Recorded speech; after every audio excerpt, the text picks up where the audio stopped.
Hi hello and welcome everyone. आवाज आ रही है तो मुझे कमेंट्स में बताएं, और वीडियो जा रही है तो मुझे कमेंट्स में बताइए। थोड़ा सा इशू हो गया था बोर्ड इसका इंटरनेट का, इस वजह से थोड़ा डिले हो गया। Let's start the amazing session.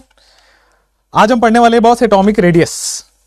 Ready है आप सब लोग? एटॉमिक रेडियस पढ़ने के लिए रेडी हैं? चलिए, हाउ इज द जोश? जोश हाई है? वो कैमरे का वो भी इधर कर दीजिए, ठीक है। तो चलिए स्टार्ट करते हैं अपने सेशन को। एक अमेजिंग सेशन फिर से आपके सामने पीरियोडिक प्रॉपर्टीज का, ठीक है। चलिए तो पीरियोडिक प्रॉपर्टीज आज हम पढ़ने वाले हैं। पेन और हम लोग वो निकाल लेते हैं जिस पे हम लोग पढ़ेंगे पीरियोडिक प्रॉपर्टीज क्या है, उसकी बात हम लोग करेंगे आज, ठीक है। और फिर हम स्टार्ट करेंगे जेड इफेक्टिव। हम कर चुके हैं पीरियोडिक प्रॉपर्टीज, बेसिकली हम वैसे तो स्टार्ट कर चुके हैं, बट हम एटॉमिक रेडियस आज करने वाले हैं, ठीक है ना। No need. चलो तो आ जाओ, हम बात करते हैं अभी एटॉमिक रेडियस की, ठीक है। हेडिंग डालते हैं एटॉमिक रेडियस। चलो सो फिर हम आ जाते हैं बस यहां पे एटॉमिक रेडियस की। आइए एटॉमिक रेडियस की चर्चा करेंगे आज बहुत अच्छे से, और पूरा एटॉमिक रेडियस खत्म करके ही फिर दम लेंगे, ठीक है। एटॉमिक रेडियस क्या है? तो बेटा आप सब लोगों को लगता होगा कि सर आपने पिछली क्लास में सिखाया था कि ऐसा होता है एटम, बीच के सेंटर पे होगा न्यूक्लियस और चारों तरफ ऑर्बिट ऑर्बिट ऑर्बिट घूमता रहेगा। बीच के सेंटर पे होगा न्यूक्लियस और बस चारों तरफ ऑर्बिट ऑर्बिट ऑर्बिट घूमता रहेगा। ऐसा कुछ एटम होता है?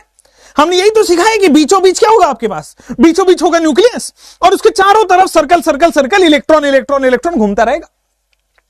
बोलो एब्सोल्युटली क्लियर, कोई प्रॉब्लम नहीं है, आगे भी बढ़ सकते हैं। आओ भाई, तो आप सबको लगता होगा रेडियस का मतलब यही तो है कि भाई सेंटर पे गए और एक डंडा खींचा, ये पता लग गया यही तो रेडियस है। यही तो हम सीखते आए हैं।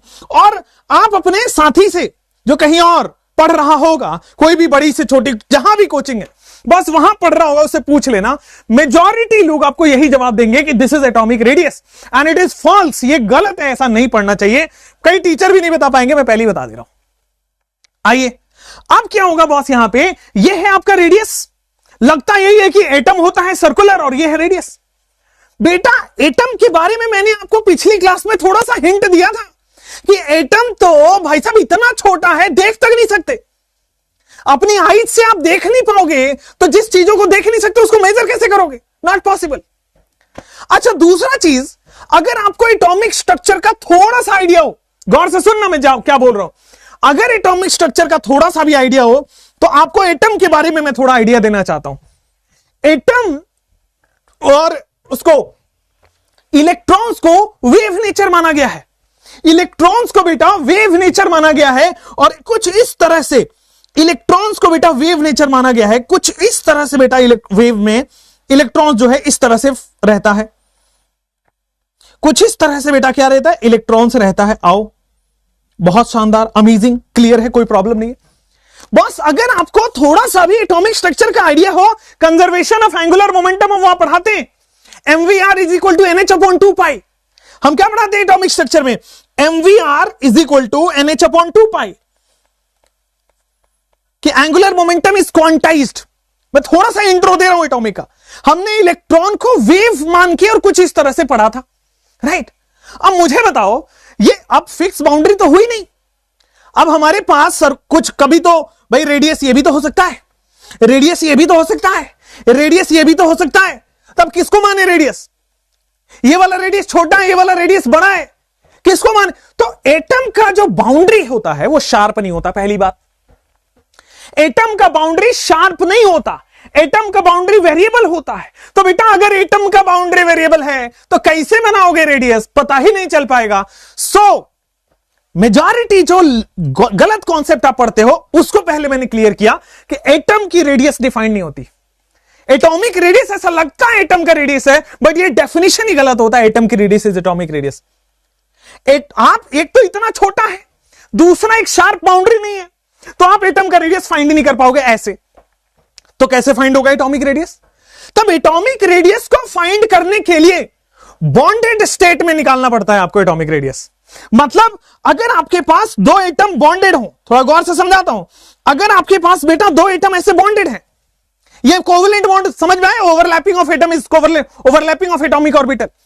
तो भाई साहब इसका रेडियस, इसका सेंटर, अच्छा इसका भी सेंटर, दोनों का सेंटर मिला दिया जाए।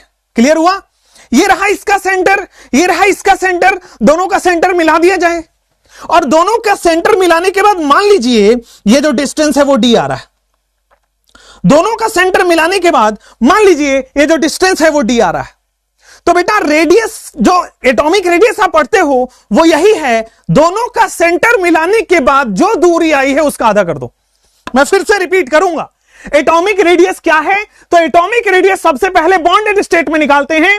बॉन्डेड स्टेट में दोनों के न्यूक्लियस की दूरी बटा दो, दोनों के न्यूक्लियस की distance divide by 2, that is atomic radius. I hope the things are very clear in your mind. Atomic radius define कैसे होता है? तो एटॉमिक रेडियस बॉन्डेड स्टेट में डिफाइन होता है। और बॉन्डेड स्टेट में कैसे डिफाइन होता है? तो बेटा दोनों का न्यूक्लियस जोड़ दो, जो डिस्टेंस आएगा उसका आधा कर दो, एटॉमिक रेडियस निकल जाएगा। बोलो बेटा हां, क्लियर है? बायोलॉजी बोला हुआ है बेटा, आ जाएगा आपके पास, बायोलॉजी आ जाएगा आपके पास। आज तो प्लानर डल गया है, आप प्लानर पे एक बार जाके देखिए। क्लियर है? कोई प्रॉब्लम नहीं है, आगे बढ़ सकते हैं। चलिए, तो एटॉमिक रेडियस कभी भी सिंगल एटम के लिए डिफाइन नहीं होता है। Atomic radius is always and always and always defined for molecules. Atomic radius जो है वो मॉलिक्यूल के लिए डिफाइन होता है। ठीक है? मैंने बॉस आपको क्या बताया अभी तक? अभी तक मैंने आपको समझाया है कि एटॉमिक रेडियस डिफाइन कैसे होता है, इंट्रोडक्शन दिया है कि पहले तो ये गलती क्लियर करो कि आप समझते हो ये रेडियस है, ये कभी भी रेडियस नहीं है। एटॉमिक रेडियस कभी भी बेटा सिंगल एटम के लिए डिफाइन ही नहीं हुआ है। अब ये मेजॉरिटी लोगों का बोलो हुआ क्लियर कि नहीं? दूसरा, पहला चीज तो भाई बहुत छोटा है, आप जिस चीज को देख नहीं सकते उस चीज को मापने की कैसे सोच सकते हो। दूसरी चीज, एटम की बाउंड्री शार्प होती ही नहीं है, कहीं ज्यादा कहीं कम कहीं बहुत ज्यादा। तो एटम की बाउंड्री शार्प नहीं है, और बाउंड्री शार्प नहीं है तो रेडियस कैसे निकालोगे? इसलिए साइंटिस्ट लोग, पुराने लोग मिलकर डिसाइड किए हैं कि पहले एटम को बॉन्डेड करो, और एक बार बॉन्डेड एटम आ गया फिर दोनों के न्यूक्लियस के बीच की डिस्टेंस बाई 2, दोनों के न्यूक्लियस के बीच की डिस्टेंस बाई 2, मतलब inter nuclear distance by 2। Radius को क्या मैं लिख दूं? ये जो डी क्या है? न्यूक्लियस के बीच के डिस्टेंस। ये क्या है? Inter nuclear distance. अरे बोलो बेटा क्लियर हुआ कि नहीं? ये डी क्या है? Inter nuclear distance by 2, D by 2, inter nuclear distance by 2। All good, all good, yes yes, बोलो बोलो, यस यस, बोलो बोलो, clear clear, inter nuclear distance by 2। आ जाओ, समझ में आ गया होगा। चलिए अब हम इसको थ्योरेटिकल वे में नोट्स बनाते हैं। अब हम इसको थ्योरेटिकल वे में नोट्स बनाते हैं। आइए, तो ऊपर लिखेंगे बेटा एटॉमिक रेडियस क्या होता है, पहली बात पता लगी। एटॉमिक रेडियस से पहले एक और छोटी सी चीज ऐड कर लो कि भाई हमें पढ़ना है पीरियोडिक प्रॉपर्टीज। हम पीरियोडिक टेबल पढ़ रहे हैं ना, और पीरियोडिक प्रॉपर्टीज पढ़ना है हमें, पीरियोडिक टेबल की प्रॉपर्टीज पढ़नी है। अब पीरियोडिक टेबल में कैसी कैसी प्रॉपर्टीज है, आइए डिसाइड करते हैं। पहली बात, भाई पूरे केमिस्ट्री में केवल दो तरह की पीरियोडिक प्रॉपर्टीज होती हैं। एक होता है एटॉमिक पीरियोडिक प्रॉपर्टी। पूरे पीरियोडिक टेबल में दो तरह की पीरियोडिक प्रॉपर्टी होता है, एक होता है एटॉमिक पीरियोडिक प्रॉपर्टी और दूसरा होता है मॉलिक्यूलर पीरियोडिक प्रॉपर्टी। पहले वाले को एटॉमिक पीरियोडिक प्रॉपर्टी बोल दिया, बोलो बोलो। दूसरे वाले को मॉलिक्यूलर पीरियोडिक प्रॉपर्टी बोल दिया, बोलो बोलो, बोलो बोलो। अच्छा, एटॉमिक पीरियोडिक प्रॉपर्टी ऐसी पीरियोडिक प्रॉपर्टी जो एक सिंगल एटम के लिए डिफाइंड हो, ऐसी पीरियोडिक प्रॉपर्टी जो केवल सिंगल एटम के लिए डिफाइंड हो, बोलो बोलो। तो बेटा सिंगल एटम के लिए डिफाइंड हो उसको हम बोलते हैं एटॉमिक पीरियोडिक प्रॉपर्टी। कौन है जो सिंगल एटम के लिए डिफाइंड है? Z effective.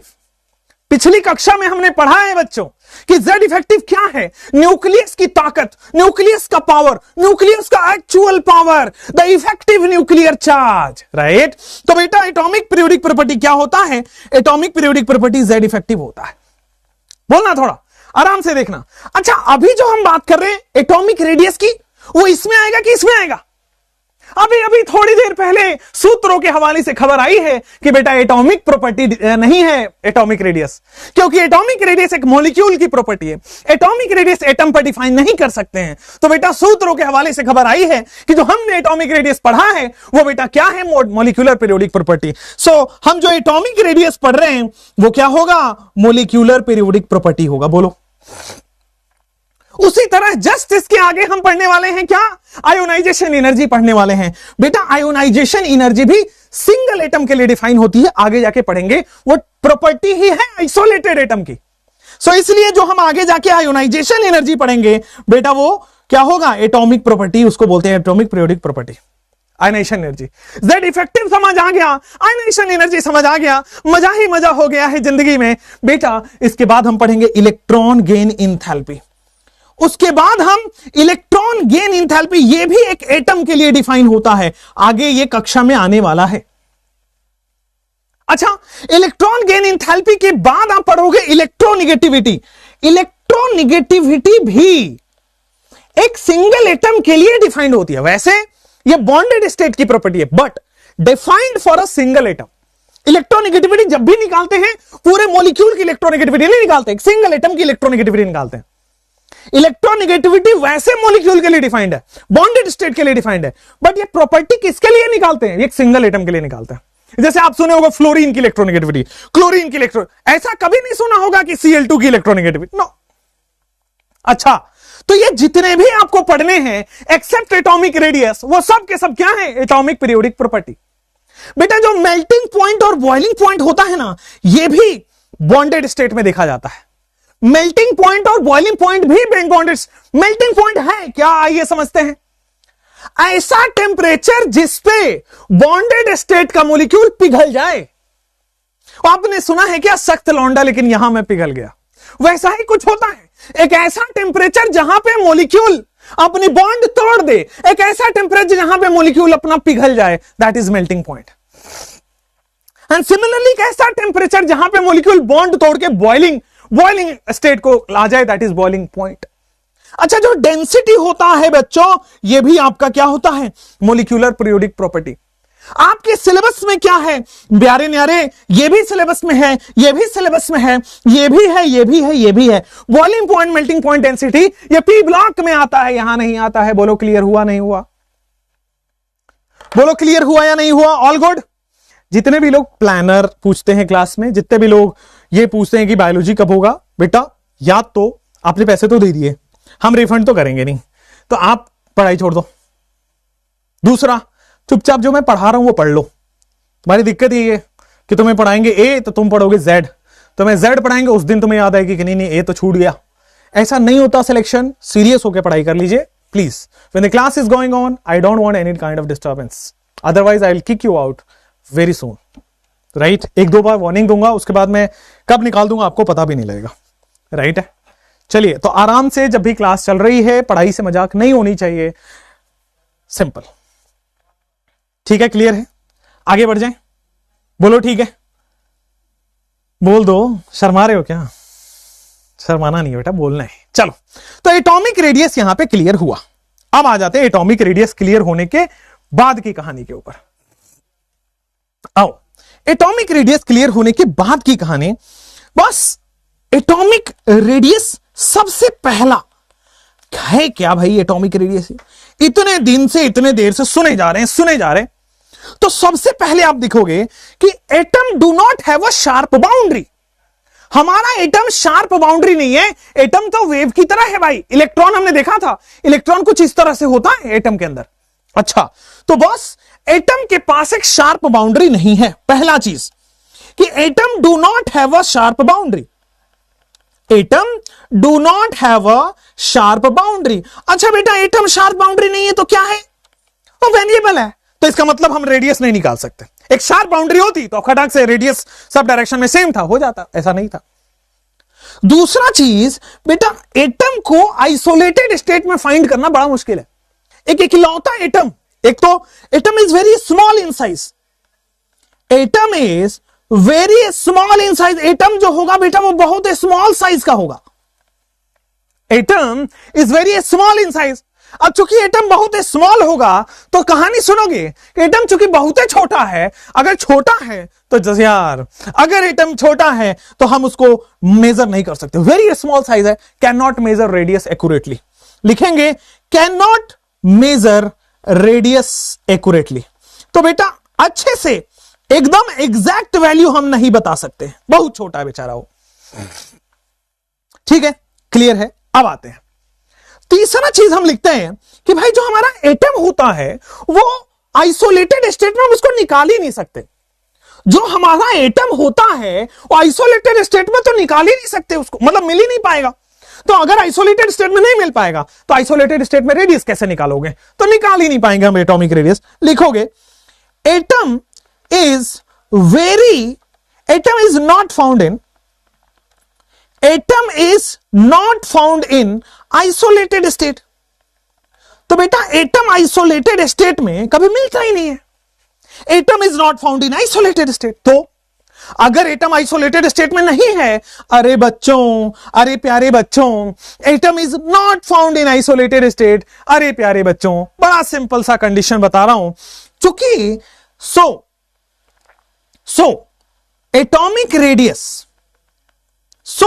atomic radius is always defined in bonded state. Atomic radius is always defined in bonded state. Atomic radius bonded state में define होता है, क्लियर है, कोई प्रॉब्लम भी नहीं है, आगे भी बढ़ सकते हैं। Atom is not found in isolated state, so atomic radius is found in bonded state. अब एटॉमिक रेडियस अब पता लग गया है कि सर एटॉमिक रेडियस आइसोलेटेड में नहीं है, आइसोलेटेड का मतलब अकेला, एक सिंगल एटम के लिए डिफाइन नहीं है, इसका मतलब एटॉमिक रेडियस एक से ज्यादा एटम के लिए डिफाइन है, मतलब बॉन्डेड स्टेट में डिफाइन है। अब बॉन्डेड स्टेट में किस तरह से डिफाइन है, आइए इससे बढ़िया सिस्टमेटिक लेक्चर खोज के बता दो, एटॉमिक रेडियस मिलेगा ही नहीं। आइए एटॉमिक रेडियस है क्या, तो बेटा इंटर न्यूक्लियर डिस्टेंस का आधा, दोनों न्यूक्लियस के बीच के डिस्टेंस का आधा, इसका मतलब half of inter nuclear distance, इसका मतलब half of inter nuclear distance, inter nuclear distance का आधा, हाफ। एटॉमिक रेडियस क्या है, atomic radius half of inter nuclear distance है। मतलब बेटा मान लीजिए ये दो आपके पास ये रहे एटम्स, बॉन्डेड एटम, ये क्या है, दोनों बॉन्डेड एटम्स हैं, कुछ भी हो सकते हैं, हो सकता है दोनों एटम सेम हो सकता है बेटा दोनों एटम सेम हो, ये ए है ये ए है, हो सकता है ये दोनों एटम डिफरेंट हो सकता है ये दोनों एटम डिफरेंट हो, ये ए है ये बी है, बेटा जी हो सकता है ये दोनों एटम डिफरेंट हो, ये ए है ये बी है, दोनों ही स्टेट में या तो दोनों सेम हो या तो दोनों डिफरेंट हो, कैसा भी बॉन्डेड एटम हो, आपको तो क्या करना है सर, बगल वाले का न्यूक्लियस पकड़ लेना है, इसका भी न्यूक्लियस पकड़िए, इसका भी न्यूक्लियस पकड़िए, अकाली पकड़े नहीं रहना है, पकड़ के मिला देना है। तो बेटा ये लीजिए पकड़ के मिला दिया, ये लीजिए पकड़ के मिला दिया, ये दोनों न्यूक्लियस के बीच का डिस्टेंस पता लग गया, ये दोनों न्यूक्लियस के बीच का डिस्टेंस पता लग गया, और दोनों न्यूक्लियस के बीच के डिस्टेंस का आधा, ये दोनों न्यूक्लियस के बीच का डिस्टेंस मान लीजिए ये आ रहा है डी, मान लीजिए इसके न्यूक्लियस के बीच का डिस्टेंस कर रहे हैं, इसको मान लेते हैं हम डी डैश, कुछ भी बोल दो, डी बोल दो, डी डैश बोल दो।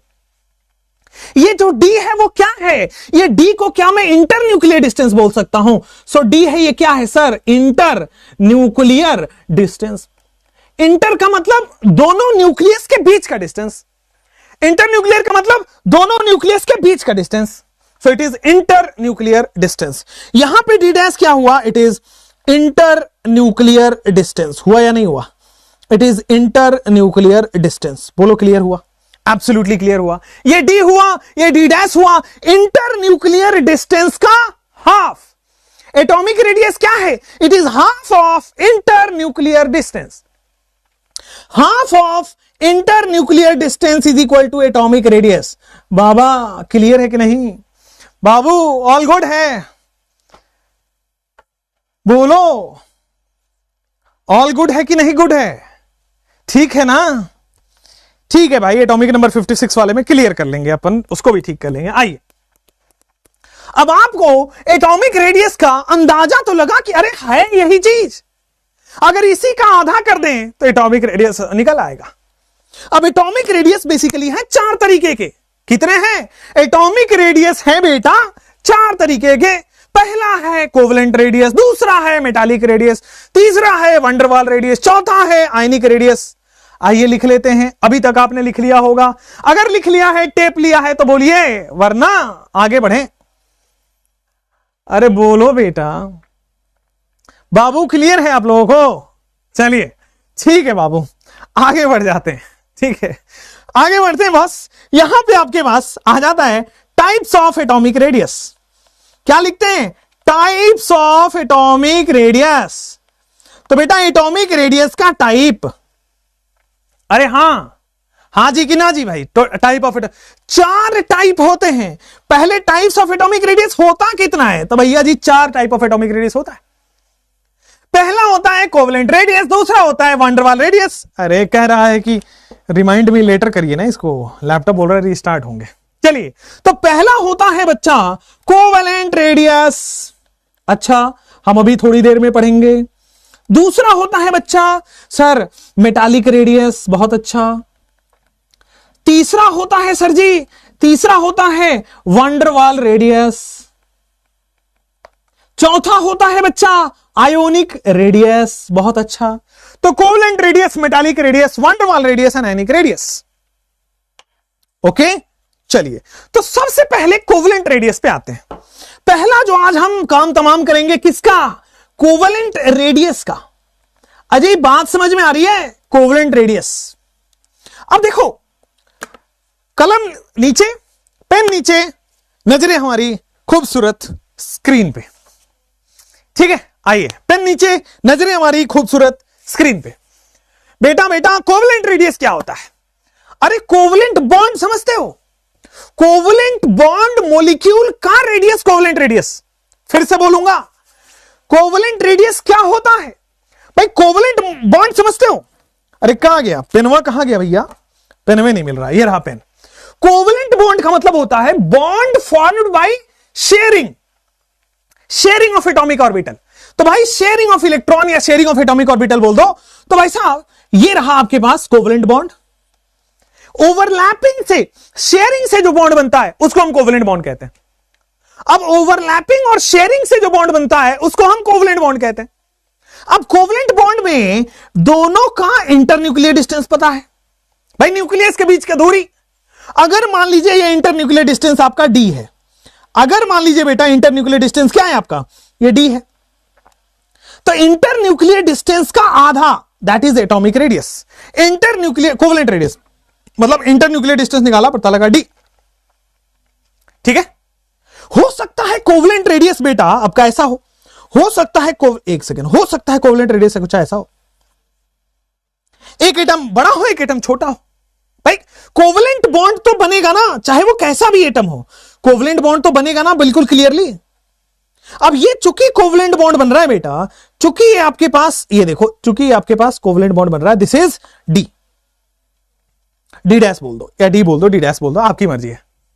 हो सकता है दोनों सेम एटम हो सकता है दोनों डिफरेंट एटम हो, कैसा भी।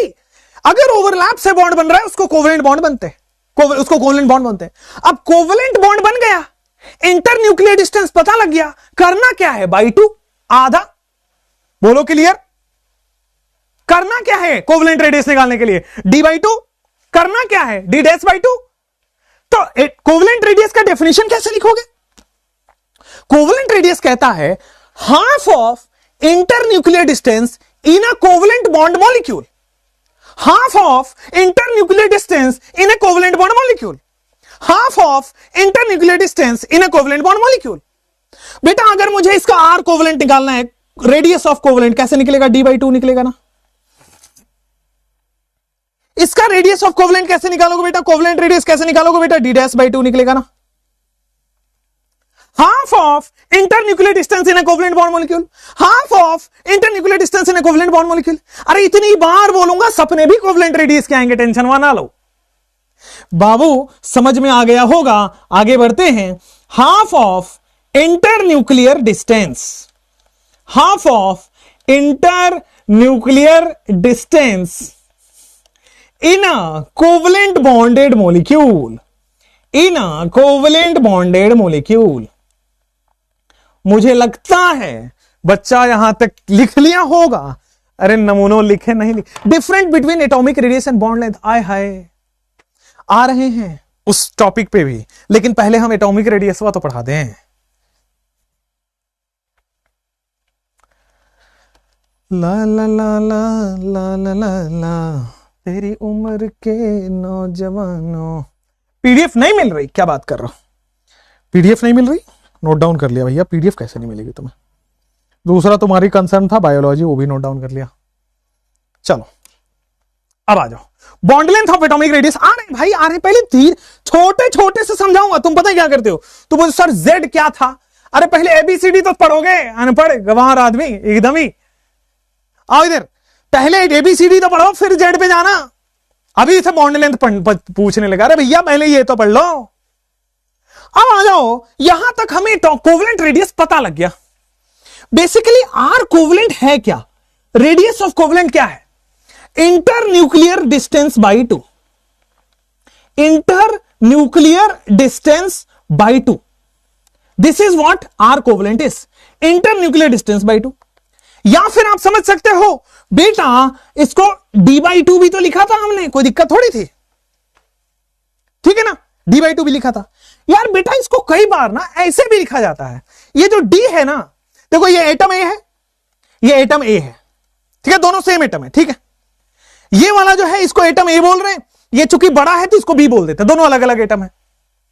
अब ये जो d डैश है, कई जगह बेटा इसको DAB भी लिखा जाता है, मतलब A और B के बीच का डिस्टेंस। ये जो D है इसको कई जगह ऐसा लिखा जाता है कि DAA, मतलब A और A के बीच का डिस्टेंस, A और A के न्यूक्लियस के बीच का डिस्टेंस। तो यार D लिखो या DAA लिखो, D डैश लिखो या DAB लिखो, दोनों बतवा सेम है, बिल्कुल दोनों इक्वल है, कोई दिक्कत नहीं है। तो बेटा मैं D/2 लिखूं या कई जगह DAA/2 लिखूं तो कोई दिक्कत थोड़ी है। और बेटा मैं इसको DAB/2 लिखूं तो कोई दिक्कत थोड़ी है, DAB/2 लिखता हूं तो कोई दिक्कत थोड़ी है। अरे बहुत बहुत बढ़िया, ये D/2 है, ये DAA/2 है, ये DAB/2 है। अरे बोलो बोलो बोलो, आओ यहां पे। अब बड़ा ही मजेदार चीज एक और चीज हम बता देते हैं आपको कि यार ये DAA/2 है, ये DAB/2 है। ये जो आप बोल रहे हो ना इंटर न्यूक्लियर डिस्टेंस, ये जो आप D बोल रहे हो, ये जो इंटर न्यूक्लियर डिस्टेंस बोल रहे हो, ये जो DAA बोल रहे हो, ये है क्या? ये जो D है, ये जो DAA है, ये जो इंटर न्यूक्लियर डिस्टेंस है, this is called as bond length. ये जो इंटर न्यूक्लियर डिस्टेंस है वो बॉन्ड लेंथ है। अब समझ आया, अब समझ आया कि रेडियस और बॉन्ड लेंथ में क्या डिफरेंस है? बेटा बॉन्ड लेंथ का आधा होता है रेडियस, बॉन्ड लेंथ बाई 2 करोगे तब आएगा आर कोवेलेंट, ऐसे थोड़ी ना। अरे ठीक है, होमो हेट्रो दोनों में भी बता रहा हूं बेटा, बता रहा हूं, टेंशन ना लो। अभी होमो हेट्रो दोनों में, अरे हम आएंगे इसमें, अभी हम इसमें थोड़ा सा हेट्रो में घुसेंगे, अभी हेट्रो में घुसेंगे, थोड़ा मुझे पढ़ा लेने दो, I am a teacher, don't teach me. चलिए अब आ जाओ यहां पे, तो ये हो गया DAA/2 और ये हो गया बेटा DAB/2। बोलो हुआ नहीं हुआ, बोलो हुआ नहीं हुआ। अच्छा अब आते हैं बच्चों, मैं ये केस बता रहा हूं, ये मान के चल रहा हूं, ये मान के चल रहा हूं कि बेटा आपके पास ये दोनों की इलेक्ट्रोनेगेटिविटी सेम होगी। ये मान के चलो, अभी तो लिख लो कोवेलेंट रेडियस, अभी तो लिख लो। अरे यार सर सिलेबस हो जाएगा इस स्पीड, नहीं होगा भाई सिलेबस, और बताओ। This topic is already done in last lecture, नहीं हुआ बेटा, अभी हम बताएंगे अभी आगे आके। अरे ये बताएंगे एस्टिमेशंस, आपकी मर्जी, हम मिटा देते हैं, नहीं पढ़ना आपको, ठीक है कोई बात नहीं। चलो आगे बढ़ो, और आगे क्रिस्टल क्लियर है यहां तक, कोई दिक्कत है? आगे बढ़िए, मुझसे केमिस्ट्री के बारे में अगर कुछ पूछना है तो पूछिए, वो मत बनिए, मतलब क्या आपको टाइम टेबल बनाने वाला बनना है या डॉक्टर बनना है? अगर आपको टाइम टेबल बनाने वाला बनना है तो फिर आप बताओ कि सिलेबस कब होगा, सिलेबस कैसे होगा, वो मेरा हेडेक है। तुमने पेमेंट कर दिया, तुम्हारा हेडेक खत्म हो गया। मैं जिस स्पीड से पढ़ाऊं, जैसा पढ़ाऊं, मुझे छोड़ दो, मैं आपके हिसाब से पढ़ाऊंगा, आपका सिलेक्शन नहीं करा पाऊंगा।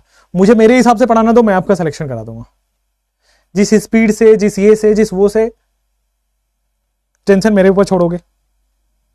आगे बढ़े, चलो अब आ जाओ कोवलेंट रेडियस के बाद आर कोवलेंट हो गया यहां तक, ठीक है। अभी के लिए थोड़ी देर के लिए मिटा दो, चलो हो मंदबुद्धि बट फिर भी मिटा दो, चलो कोई बात नहीं। मैं क्लास में बता चुका था पिछली बार ना यार कि वो इंटर मतलब होमो एटॉमिक हेटेरो एटॉमिक, तो फिर कहां से कंफ्यूजन आ रहा था, बताऊंगा ना वो वाला भी, इसके बाद आएगा ना वो वाला चीज। चलो अब यहां तक आर कोवलेंट आया। अब आर कोवलेंट के दो केस हैं। अब आर कोवलेंट के दो केस है बेटा, पहला है होमो एटॉमिक और दूसरा है बेटा हेटेरो एटॉमिक।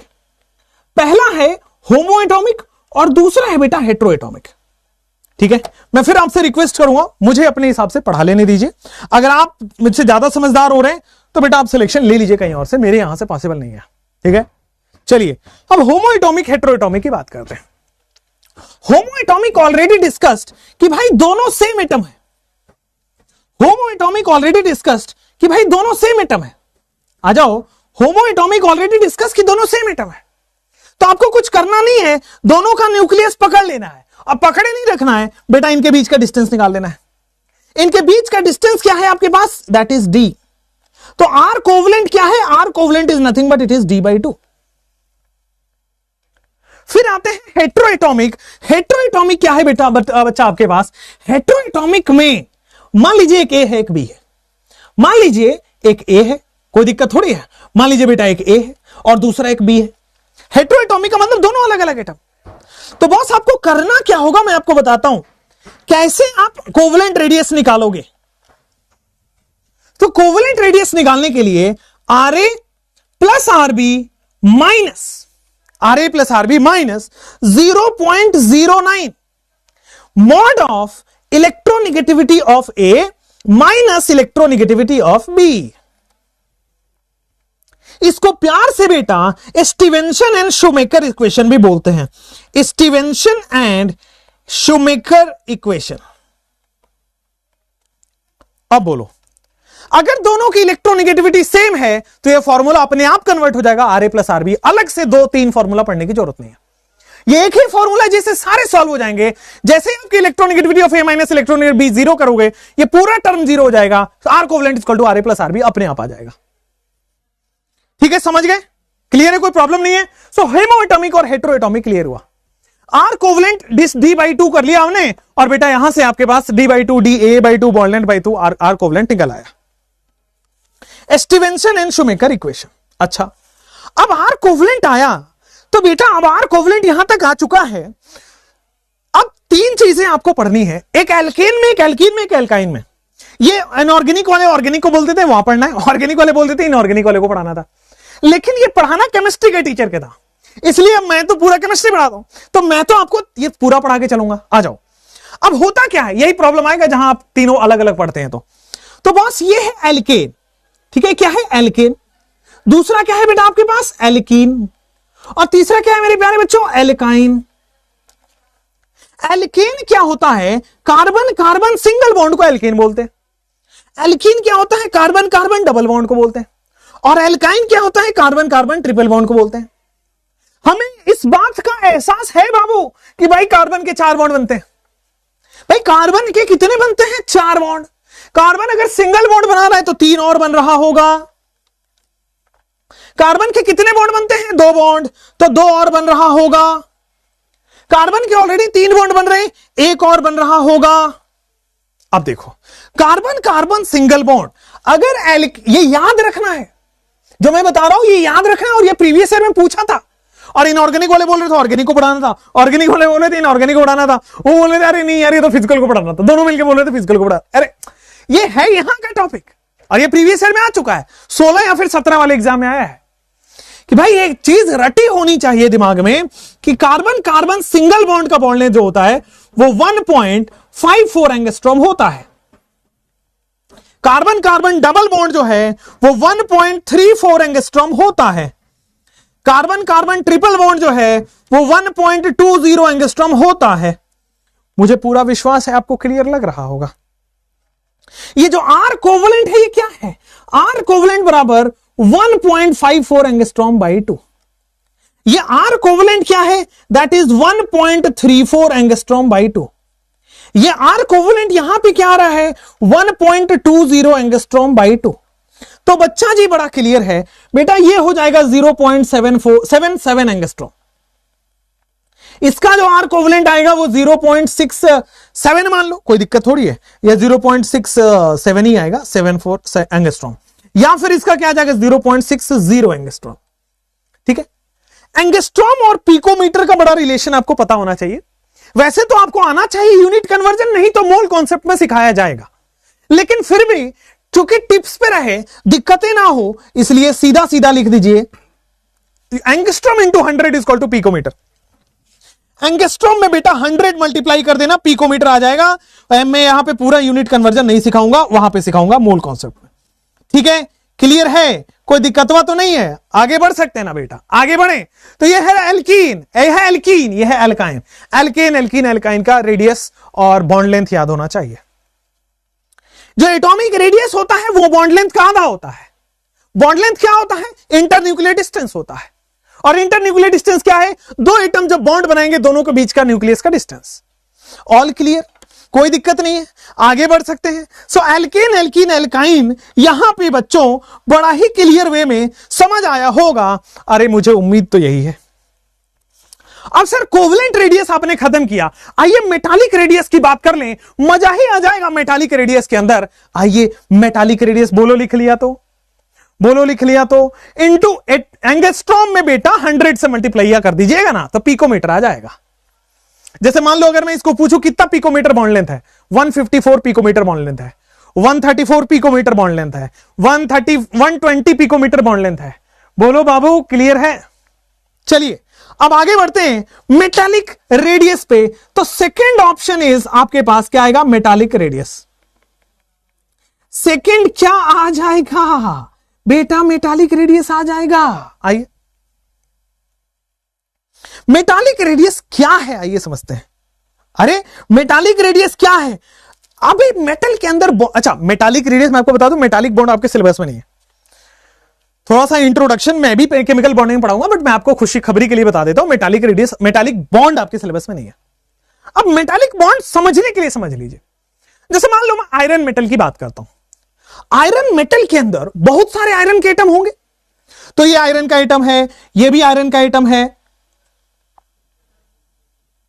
एक एक एक एक एक एक एक एक, एक आ जाओ, एक सेकेंड। अरे यार, हाँ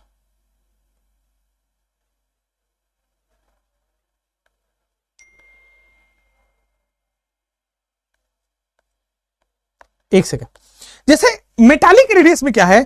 बहुत सारे मेटल के एटम होंगे, बहुत सारे मेटल के एटम होंगे। आओ, ये रहा दूसरा मेटल का एटम, ये रहा तीसरा मेटल का एटम, ये रहा चौथा मेटल का एटम। तो मेटल का एटम जो है ओवरलैप नहीं करते, बस ये है।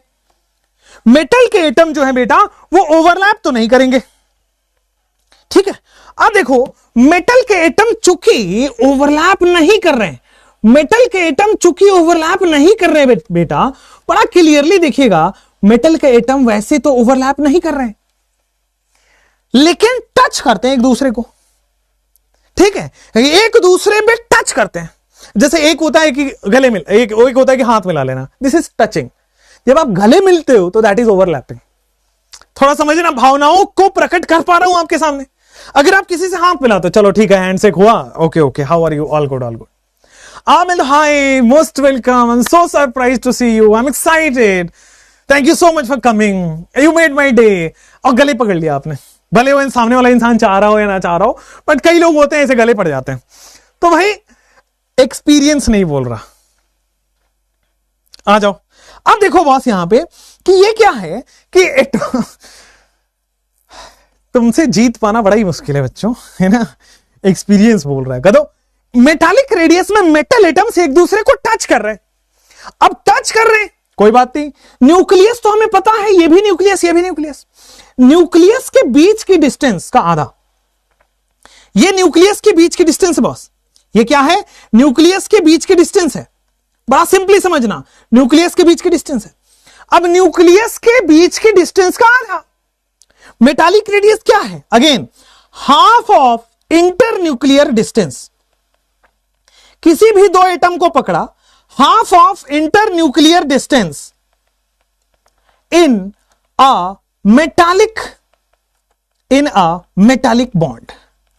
मेटालिक बॉन्ड आप पकड़ो, half of the inter nuclear distance करो, मेटालिक रेडियस निकल आएगा। बच्चों मुझे लगता है क्लियर समझ आ रहा है। R metallic is equal to D/2 या फिर inter nuclear distance by 2। Again definition is same. मैंने बोला था एक चीज पढ़ा दूंगा उसी से सारा चीज क्लियर हो जाएगा। बहुत सारा चीज पढ़ने से अच्छा है एक पढ़िए, उसी से सारा सवाल होता जाएगा। या फिर बेटा आप क्या कर सकते हो, bond length by 2। Metallic radius का बॉन्ड लेंथ ऐसे ही निकलता है, इंटर न्यूक्लियर डिस्टेंस ही। हर जगह inter nuclear distance is bond length, हर जगह इंटर न्यूक्लियर डिस्टेंस का आधा, inter nuclear distance is bond length और उसका आधा इज रेडियस मेटालिक। चलिए अब आते हैं बच्चों third and the important one is van der Waals. अब आते हैं बच्चों third and the important one is van der Waals. फिर वंडरवाल पढ़ेंगे, फिर ट्रेंड्स पढ़ेंगे और फिर लास्ट में आयनिक रेडियस आता है। तो तीसरा आता है आपके पास वंडरवाल। क्या आता है तीसरा? वंडरवाल। आइए अमेजिंग मेरे प्यारे बच्चों वंडरवाल पढ़ते हैं आपके लिए। बच्चों वंडरवाल रेडियस क्या है? अच्छा वंडरवाल रेडियस से पहले आप मुझे बताओ नॉन पोलर समझते हो? नॉन पोलर, पोलर क्या है, नॉन पोलर क्या है, थोड़ा समझना गौर से।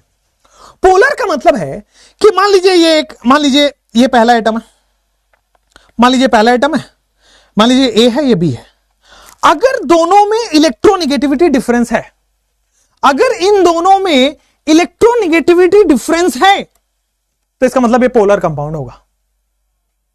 ठीक है, इलेक्ट्रोनिगेटिविटी थोड़ी देर बाद पढ़ेंगे, थोड़ी दिन बाद पढ़ेंगे, 1 या 2 दिन बाद। चलो अच्छा यहां पे आइए कि ये आपका बॉन्ड है, ये आपका बॉन्ड है। सुनो यहां पे ये आपका एक बॉन्ड है, ये आपका एक बॉन्ड है। मान लीजिए दोनों एटम में इलेक्ट्रोनिगेटिविटी डिफरेंस नहीं है। अगर इलेक्ट्रॉन डिफरेंस 0 है, अगर इलेक्ट्रोनिगेटिव डिफरेंस नहीं है तो इसका मतलब वो नॉन पोलर है। सिंपल। पोलर का मतलब चार्ज उसके ऊपर प्रेजेंट है और नॉन पोलर का मतलब चार्ज नहीं है। और चार्ज कब आता है? जब इलेक्ट्रोनिगेटिविटी डिफरेंस रहता है। अगर इलेक्ट्रोनिगेटिविटी डिफरेंस है तो मोर इलेक्ट्रोनिगेटिव जो होगा उस पे माइनस और लेस इलेक्ट्रोनिगेटिव पे प्लस, इसका मतलब चार्ज आ गया। अगर इलेक्ट्रोनिगेटिविटी डिफरेंस नहीं है इसका मतलब इसके ऊपर चार्ज नहीं आया, इसका मतलब ये भी न्यूट्रल, ये भी न्यूट्रल। और बेटा न्यूट्रल है तो बड़ा मजा आ गया, नॉन पोलर हो गया। जैसे मेरे प्यारे दोस्त आप बताना मुझे कि क्या इनर्ट गैस पोलर होता है कि नॉन पोलर? अरे इनर्ट गैस हमेशा नॉन पोलर होगा। इनर्ट गैस का इलेक्ट्रोनिगेटिविटी होता ही नहीं है, दैट इज 0। तो बेटा inert gas is always non polar. तो वंडरवाल रेडियस आप कहां देखोगे हमेशा? वंडरवाल रेडियस केवल और केवल नॉन पोलर में होता है। वंडरवाल रेडियस केवल और केवल नॉन पोलर में होता है। पहली बात क्लियर पता लगी? चलिए आइए इस चीज को बेटा हम लिख लेते हैं अपनी कॉपी में। ठीक है, दिस वंडरवाल रेडियस, या फिर ऐसे लिखो VR, van der Waals radius is always defined in, van der Waals radius is always defined in non polar, van der Waals radius is always defined in non polar molecule. Van der Waals radius जो है वो नॉन पोलर मॉलिक्यूल में defined है। Van der Waals radius non polar molecule में बहुत अच्छे से defined है। क्लियर है कि नहीं क्लियर है? बोलो बच्चा, अच्छे से क्लियर हो गया होगा। Van der Waals radius always defined in non polar. अच्छा जी, अब मान लीजिए कोई भी नॉन पोलर, अच्छा ध्यान दीजिएगा मैं मॉलिक्यूल की बात कर रहा हूं, तो वंडरवाल रेडियस हमेशा मॉलिक्यूल में डिफाइंड होगा। ठीक है, अभी तक हम क्या निकाल रहे थे? दो एटम के बीच का न्यूक्लियर डिस्टेंस। अभी तक हम क्या निकाल रहे थे? दो एटम के बीच का डिस्टेंस। अभी तक हम क्या निकाल रहे थे? दो एटम के बीच का। ये एटम नहीं बेटा, ये पूरे दो मॉलिक्यूल के बीच का डिस्टेंस। आइए मैं बताता हूं। जैसे मान लीजिए हमारे पास एक ऐसा कुछ है, ये रहा ऐसा कुछ। ठीक है, हमें बनाना ही पड़ेगा। ये कुछ ऐसा है, अरे क्या हो रहा, ये रहा कुछ ऐसा ए, और मान लीजिए बेटा ये कुछ अदर मॉलिक्यूल है बी। मैं एग्जांपल भी बताऊंगा तो और क्लियर हो जाएगा। एक ए है और एक बी है, बड़ा एक गंदा सा बना, बट ठीक है, रुको। जैसे आपके पास ए क्या बन रहा है, रुको अच्छा डायग्राम बनाने दो। ठीक है, अब क्या करना होगा अपने को? मैं जैसा बना रहा हूं वैसे ही बनाना।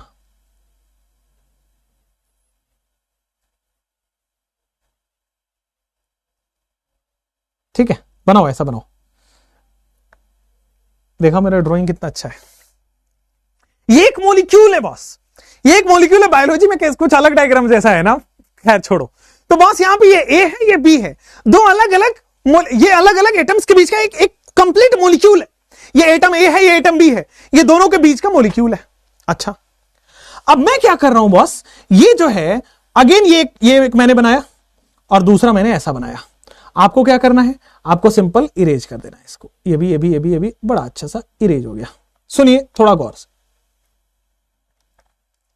जैसे मान लीजिए बॉस, ये क्या है आपके पास, दिस इज ए, और क्या है बेटा आपके पास बी।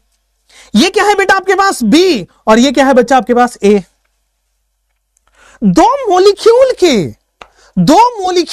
जो सबसे क्लोजेस्ट अप्रोच में हो, मतलब जो सबसे पास है। दो मॉलिक्यूल जितना पास आ सकता था उतना पास ले आओ। ध्यान रखना इस बात को, कोई नहीं बताएगा। दो मॉलिक्यूल जितना पास आ सकता उतना पास लाओ। अब जितना पास आ सकता उतना पास लाओ, उसके बाद इंटरन्यूक्लियर डिस्टेंस निकालो, और इंटरन्यूक्लियर डिस्टेंस का आधा कर लोगे तो ये आपका क्या निकल जाएगा, van der Waals radius. Internuclear distance का आधा कर लोगे तो क्या निकल जाएगा, वो निकल जाएगा रेडियस। जैसे मान लो ये तो बी का रेडियस निकल गया, अगर मैं बेटा ए का भी निकालना चाहूं तो बड़ा सिंपली निकल जाएगा। देखो कैसे, अगर मैं ए का भी निकालना चाहूं तो बड़ा सिंपली निकल जाएगा। देखो कैसे,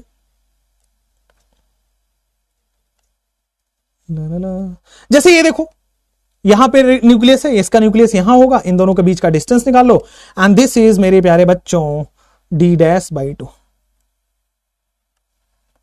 ये d निकल गया है, ये d' निकल गया है, इसका आधा कर दोगे तो निकल जाएगा। बोलो क्लियर है, कोई प्रॉब्लम नहीं है। बोलो क्लियर है, कोई प्रॉब्लम नहीं है। तो बेटा आर कोवलेंट यहां पे निकल जाएगा, R covalent is equal to d/2, but it is not R covalent, it is R van der Waals. Now it is R van der Waals, covalent का ही पार्ट है आर वैन डर वाल। ठीक है, clear है। R van der वाल करोगे निकल जाएगा d/2, या फिर आप d'/2 कर दो। बात देखिए, d/2 करोगे तो बेटा b का रेडियस निकल आया, आप d'/2 करोगे तो a का रेडियस निकल आया। ध्यान रखेंगे ये हमेशा नॉन पोलर मॉलिक्यूल के लिए डिफाइन होता है। Van der Waals radius is defined for a molecule, van der Waals radius is defined for a molecule. अब आते हैं, ये तो हो गई बेटा थ्योरेटिकल कहानियां मेरे बाबू, जब तक आपको एग्जांपल ना दिया जाए तो नहीं समझ आता है। आइए हम एग्जांपल देख लेते हैं। आते हैं बेटा एग्जांपल देख लेते हैं। ये रहा आपका Cl, ये रहा बेटा आपका Cl, ये रहा आपका Cl, मुझे पूरा पूरा पता है this is Cl, this is Cl। अब बेटा दोनों Cl के बीच का, ये भी Cl है, ये भी Cl है, समझना बात को, दोनों Cl हो गए, ये दोनों Cl हो चुके हैं, बढ़िया। ये भी Cl है, ये भी Cl है। सिमिलरली मेरे प्यारे दोस्त, ये मॉलिक्यूल हो गया। इसी तरह से बेटा एक Cl ऐसा, एक Cl ऐसा होगा, एक Cl ऐसा और एक Cl ऐसा होगा। अब देखो दोनों Cl ऐसे ऐसे हो गए हैं, दोनों Cl बेटा ऐसे ऐसे हो गए हैं, समझो। अब आपको मान लो Cl के बीच का डिस्टेंस निकालना हो, तो this is d/2, this is what, this is d/2। बड़े क्लियरली समझना, this is what, this is d/2। तो it is when der Waals radius कैसे निकलोगे, सो van der Waals radius is equal to d/2, van der Waals radius is equal to d/2। आया बात, आया बात समझ में, नहीं आया तो Cl2 जैसे ये Cl हो गया, ये Cl हो गया, ये पूरा Cl2 मॉलिक्यूल है, ये एक Cl है, ये दूसरा Cl है, ये दो Cl2 मॉलिक्यूल है। तो वैन डर वाल जो है वो दो मॉलिक्यूल के बीच का डिस्टेंस बाय 2 करता है। राइट है, क्लियर है, कोई प्रॉब्लम नहीं है, आगे बढ़ सकते हैं। सो van der Waals radius is equal to d/2। अब देखो हमने वैन डर वाल पढ़ लिया, हमने मेटालिक पढ़ लिया, हमने कोवलेंट पढ़ लिया। आइए बेटा अब तीनों का हमने क्या कर दिया है, निकाल दिया है तीनों का ट्रेंड कि वैन डर वाल रेडियस सबसे बड़ा होता है, वैन डर वाल रेडियस सबसे बड़ा होता है, वैन डर वाल रेडियस से सबसे बड़ा v, उसके बाद इससे छोटा होता है मेटालिक रेडियस, और सबसे छोटा होता है बेटा कोवलेंट रेडियस, सबसे छोटा होता है बेटा कोवलेंट रेडियस। मुझे पूरा पूरा भरोसा है इसमें यहां तक कोई दिक्कत वाली बात नहीं होगी। बोलो ठीक है ना। साइज ऑर्डर, ठीक है ना, ये क्या है आपके पास, साइज ऑर्डर। आओ भाई आओ, क्लियर कर लें, आओ भाई आओ, बोलो क्लियर है, ऑल क्लियर है। ऑल क्लियर है? चलो अब हम जाएंगे एक्चुअल पीरियोडिक टेबल के अंदर, ठीक है। पहले तो हमने थ्योरी पढ़ाई पूरी एटॉमिक रेडियस की, अब थ्योरी के बाद अब जाते हैं एप्लीकेशन पार्ट पे, उसके बाद जाएंगे आयनिक पे, उसके बाद क्वेश्चन पे। तो बहुत सारे लेयर है। अब अचानक से यहां क्वेश्चन करा देता आपके हाथ पांव फूल जाए, बट थोड़ी और समझ बन जाए फिर जाके हम क्वेश्चन करेंगे। हाँ, वीएमसी से याद कर सकते हैं आप, बिल्कुल सही है, वीएमसी से याद कर सकते हैं। ट्रिक इज वीएमसी, ठीक है। वीटीएस दे दो, वीटी सर स्पेशल या वीटीएस बोलते हैं उसको, वीटी सर स्पेशल, वीटीएस इसको ऐसे याद कर सकते हो, ठीक है। तो VTS is VT sir special. चलो अब आओ, एटॉमिक और कोवलेंट रेडियस में क्या डिफरेंट है बेटा? एटॉमिक रेडियस का पार्ट है कोवलेंट रेडियस। पिताजी के अंदर बेटे और बेटी, अब क्या होगा, पिताजी और बेटे में क्या डिफरेंस है? उनके ऑफ स्प्रिंग से बेटा, ये एटॉमिक रेडियस का ऑफ स्प्रिंग है कोवलेंट रेडियस, गधे। चलो इधर आओ, अब आगे बेटा आपके पास factors affecting atomic radius. Next topic आपके पास आएगा फैक्टर्स अफेक्टिंग एटॉमिक रेडियस। आइए क्या आएगा आपके पास? Factors affecting atomic radius, factors affecting atomic radius. आइए, तो दुनिया में केवल एक ऐसा फैक्टर है जो एटॉमिक रेडियस को अफेक्ट करता है। जैसे मान लीजिए कुछ लोगों की हरकतें आपको इफेक्ट करती होंगी, कि मान लीजिए मैं आज ट्यूशन गया था और मुझे उसने अच्छे से देखा नहीं, तो आप अफेक्ट हो गए। आज मैं स्कूटी से जा रहा था, वो सामने से कोई आ रहा था, उसने मेरी तरफ देखा नहीं, आप अफेक्ट हो गए। आप सेम बस में जा रहे थे लेकिन वो बगल वाली सीट पे आके नहीं बैठी, आप अफेक्ट हो गए। तो बहुत सारे फैक्टर्स हैं बेटा जिससे आप अफेक्ट होते हो। ऐसे ही एटॉमिक रेडियस के भी बहुत सारे फैक्टर है जिससे वो अफेक्ट हो जाता है। तो atomic radius depends on Z effective.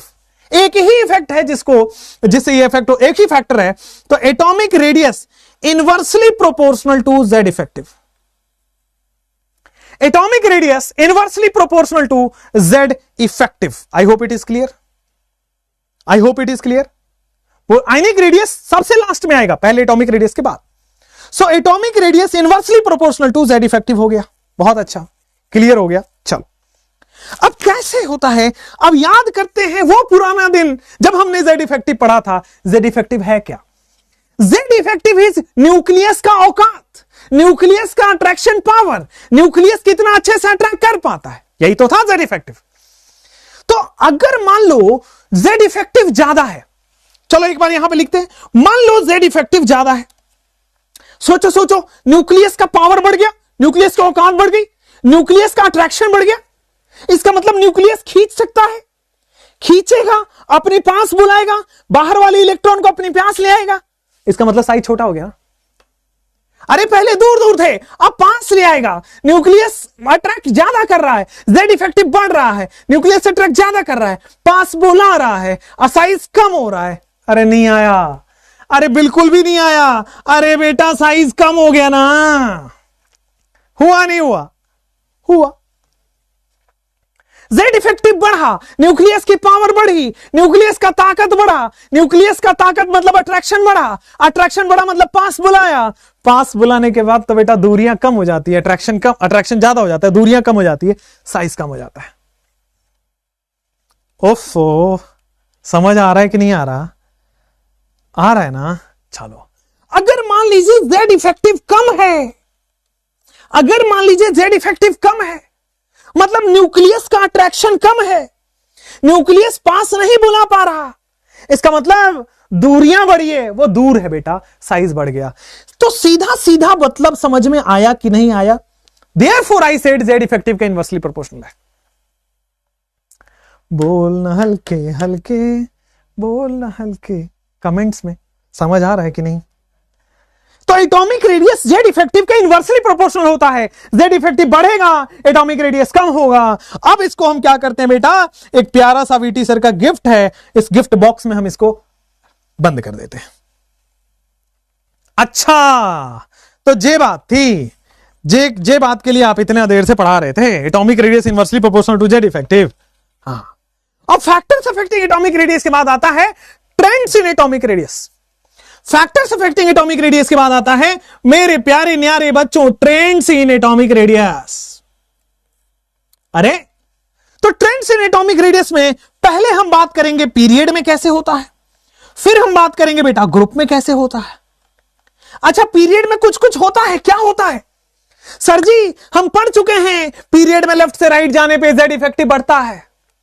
हम ये बात पढ़ चुके हैं कि पीरियड में जब आए से बाएं जाओगे, पीरियड में जब बेटा आए से बाएं जाओगे, मतलब आए से बाएं का मतलब हो गया बेटा लेफ्ट से राइट जाओगे, लेफ्ट से राइट जाओगे, सो z इफेक्टिव आपका बेटा बढ़ जाता है।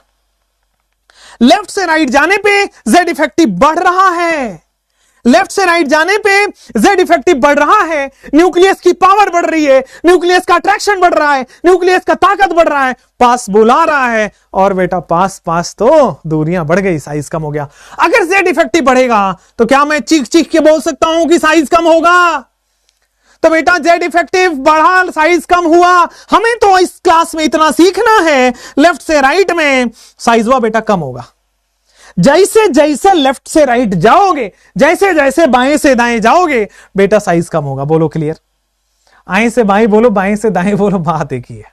ठीक है, वीटी सर की एक अलग से डिक्शनरी आती है, उसमें लिखा गया है आए से बाएं या बाएं से दाएं, it is good, it is always same. तो बेटा बाएं से दाएं गए हो, लेफ्ट से राइट गए हो, बेटा जी साइजवा कम हुआ है, काहे कि न्यूक्लियस पास बुला रहा है। बुलाती है मगर जाने का नहीं। कौन बुलाती है बेटा? z इफेक्टिव बुलाती है। न्यूक्लियस बुलाएगा, जाने का नहीं, साइज कम हो जाएगा। बोलो क्लियर है? कोई दिक्कत तो नहीं है?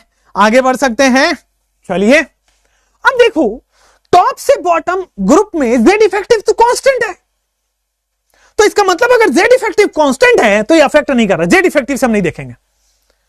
अच्छा, ग्रुप में एक बात समझना, जैसे सबसे पहला ग्रुप कहां देखोगे आप? Period number 1। ग्रुप का मतलब पीरियड नंबर 1।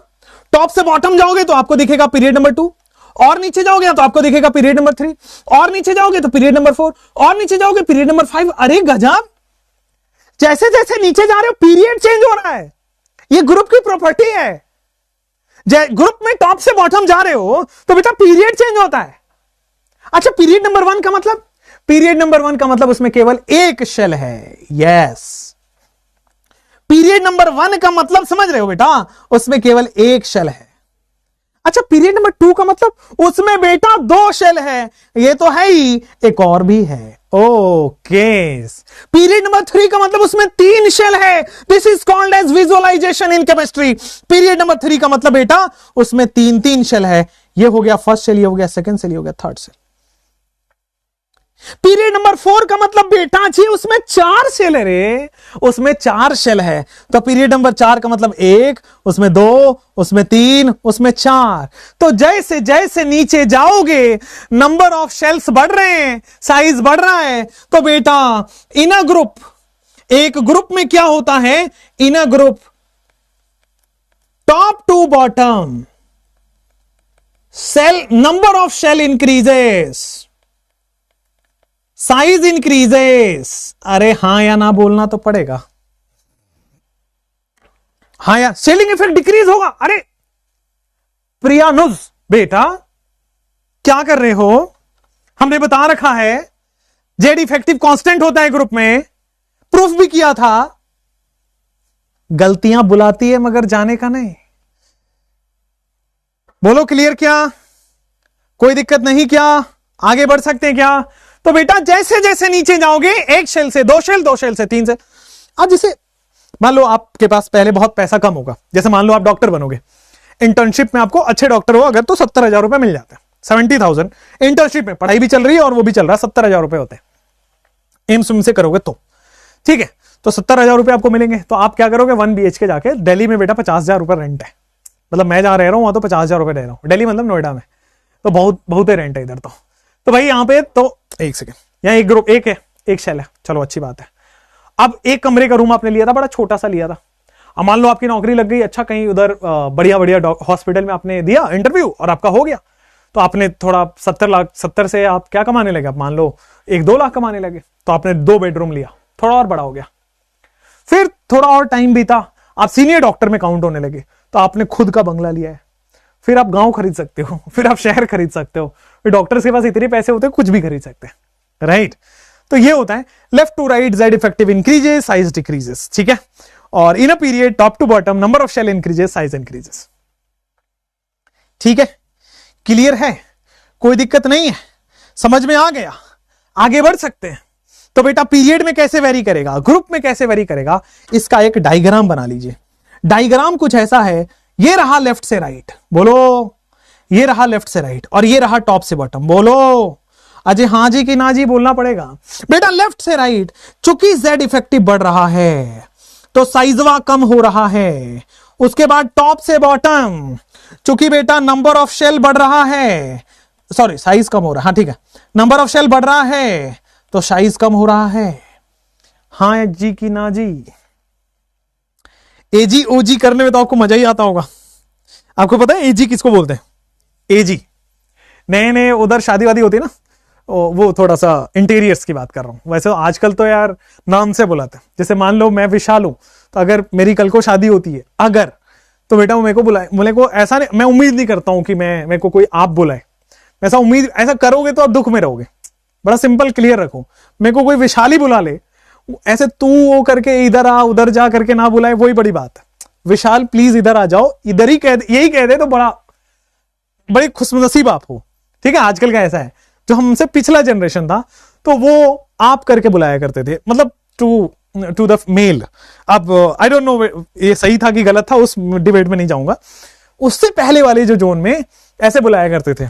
जैसे अपने मम्मी पापा के फेज में जाओ तो उसमें ऐसा होता है, जैसे मम्मी को अगर आपको पापा को आवाज लगाने तो ऐसे बोलते हैं एजी, एजी इधर आओ, या इधर सुनिए, इधर आइए, that is the correct one. खैर छोड़ो यार, तुम भटका देते हो, तुम बहुत बात करने वाले लोग हो।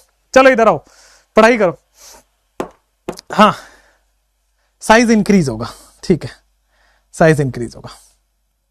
ठीक है, ये एजी यूजी के चक्कर में यही गलतियां होती है, इसलिए मैं नहीं भटकना चाहता। आओ भाई आओ, चलो इधर आओ। सो यहां पे आते हैं हम, Z effective increases, size decreases, and number of shell increases, size decreases. जैसे ही शादी वादी की बात होती है, मैक्सिमम, मतलब मैं लड़के तो बेचारे बदनाम है, लड़कियां भी अंदर से बड़े खुश हैं। एक कमेंट दिख रहा हो, अरे बाप रे बाप, लड़कियां अंदर से, अरे सर क्या बोल दिए, मन की बात छीन लिया आपने। यही तो बड़े होके एक ही तो सपना देखा है, शादी करनी है ना, मम्मी बनना है, पापा बनना है, यही तो आप लोगों का सपना है, कर दो। चलो भाई चलो आ जाओ। सो ये हो गया है। अब आते हैं बेटा कि पीरियड्स में कैसे साइज वैरी करता है, फिर ग्रुप में कैसे साइज वैरी करता है। We are going to discuss that. So atomic radius in a period and atomic radius in a group. अब हम करने वाले बेटा atomic radius in a period and atomic radius in a group. पहले period की बात करेंगे, फिर ग्रुप्स की बात करेंगे। सारे एक्सेप्शंस हम यहीं पे देख लेंगे, सारे एक्सेप्शंस हम यहीं पे लिख लेंगे। चलिए बेटा यहां आइए, एक क्या करिए, यहां पे लिखिए, वो लिखिए थोड़ा सा कि एक अपने को पॉइंट लिखना है, ठीक है ना। आप उसको लिखेंगे VTS, VTS है अपना, या फिर आप इसको लिख सकते हो नोट में डिक्टेट कर देता हूं, लिखो पहले, नोट में डिक्टेट कर रहा हूं, लिखो। नोट कहता है, अच्छा नोट से पहले मैं थोड़ा पहले आता हूं, थोड़ा सा वंडरवाल में आता हूं। वंडरवाल मैंने यहां पे लिखा है कि van der Waals radius is always defined in non polar molecule, और इनर्ट गैस हमेशा ही नॉन पोलर होता है। तो इसका सीधा मतलब है कि बेटा इनर्ट गैस में तो वंडरवाल ही लगेगा। बोलो यहां तक क्लियर क्या? मतलब यहां पे एक पॉइंट जोड़ के लिख लो कि for inert gas only van der Waals radius is defined, क्योंकि इनर्ट तो हमेशा नॉन पोलर रहने वाला है। तो इनर्ट तो हमेशा नॉन पोलर रहने वाला है। अब चूंकि बेटा इनर्ट हमेशा नॉन पोलर रहने वाला है, तो नॉन पोलर के लिए हमेशा वंडरवाल डिफाइन होता है। सीधा साधा बोल सकते हो कि इनर्ट के लिए तो वंडरवाल डिफाइन होगा। एक बात आप समझ गए कि इनर्ट के लिए कौन डिफाइन होगा? वंडरवाल। इसमें ना ही एटॉमिक रेडियस आएगा, ना ही कोवेलेंट आएगा, एटॉमिक नहीं, ना ही कोवेलेंट आएगा, ना ही मेटालिक आएगा, ना ही आयनिक आएगा। इनर्ट गैस के लिए केवल और केवल वंडरवाल गैस डिफाइन है, कि for inert gas only van der Waals radius is defined. ठीक है, अब थोड़ी देर बाद हमने यह भी बताया कि वंडरवाल रेडियस सबसे बड़ा होता है। इसका मतलब एक पीरियड में इनर्ट गैस की सबसे बड़ी साइज होगी, क्योंकि इनर्ट गैस के लिए कौन डिफाइन होता है? वंडरवाल, और बाकी के लिए कोवेलेंट। इनर्ट गैस ही कौन डिफाइन होगा? वैन डर वाल। और बाकियों में कौन सा रेडियस होगा? कोवेलेंट। एक पीरियड के अंदर इनर्ट गैस में कौन लग रहा है? वैन डर वाल, और बाकियों के लिए कोवेलेंट। तो इनर्ट गैस का साइज सबसे बड़ा होगा और बाकियों का छोटा होगा क्योंकि बाकी कोवेलेंट है। तो यहां पे एक वीटीएस लिखेंगे, वीटीएस का मतलब वीटी सर स्पेशल, और वीटी सर स्पेशल अभी आप लिखोगे कि नोट ये है बेटा, नोट ये है कि बेटा कि फॉर इनर्ट गैस लिखोगे, फॉर इनर्ट गैस, या फिर ऐसा लिखो कि इन अ पीरियड, ऐसा लिखो कि in a period inert gas has maximum radius, inert gas has largest radius. एक पीरियड के अंदर इनर्ट गैस का सबसे बड़ा रेडियस है। In a period inert gas has largest radius, या फिर ऐसे बोलो कि in a period inert gas has largest radius because inert gas, या फिर सीधा लिखो for inert gas van der Waals radius is defined, for inert gas van der Waals radius is defined, for inert gas van der Waals radius is defined. बोलो clear क्या? In a period inert gas has largest radius because for inert gas van der Waal radius is defined, and except inert gas all elements has covalent radius, और covalent छोटा होता है, van der वाल ज्यादा होता है। जैसे कि मान लो बेटा मैं पीरियड नंबर 1 की बात करता हूं, मान लो मैं पीरियड नंबर 2 की थोड़ी देर बाद बात करूंगा, फिर पीरियड नंबर 3 की बात करूंगा, और पीरियड नंबर 4 की बात करूंगा अगले स्लाइड पे। पूरे एनसीईआरटी में जितना भी रेडियस दिया है मैं एक स्लाइड पे लिखवा देता हूं। आइए, हाइड्रो पीरियड नंबर 1 में कौन कौन होता है? हाइड्रोजन वो होता है, हीलियम वो होता है। हाइड्रोजन और हीलियम में कौन ज्यादा है? तो बेटा हीलियम का ज्यादा होगा। पता है क्यों? अरे सर इनर्ट गैस है ना, वैन डर वाल डिफाइन होगा ना, बाकी होगा तो कोवेलेंट होता है, वैन डर वाल का ज्यादा होता है एज कंपेयर टू कोवेलेंट। फिर आते हैं lithium, sodium, sorry not sodium, lithium 3, beryllium 4, boron 5, carbon 6, nitrogen 7, oxygen 8, fluorine 9, और नियोन होता है।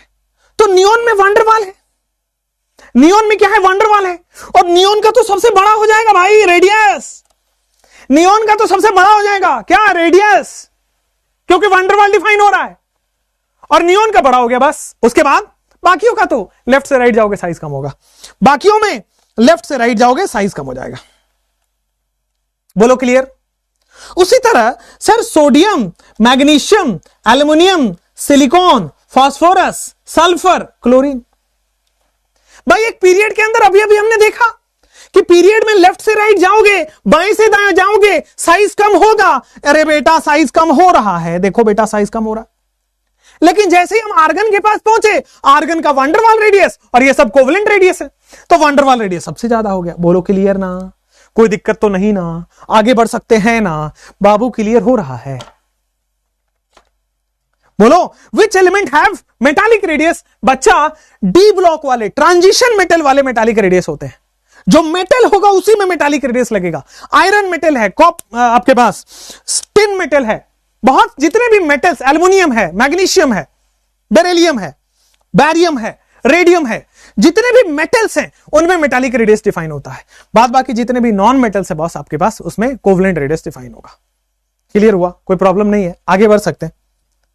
हाँ, एस ब्लॉक का तो मेटालिक रेडियस आएगा। तो गधेड़ो एस ब्लॉक का आगे भी तो है, मेटालिक रेडियस बड़ा ही तो है कोवेलेंट से, ठीक है।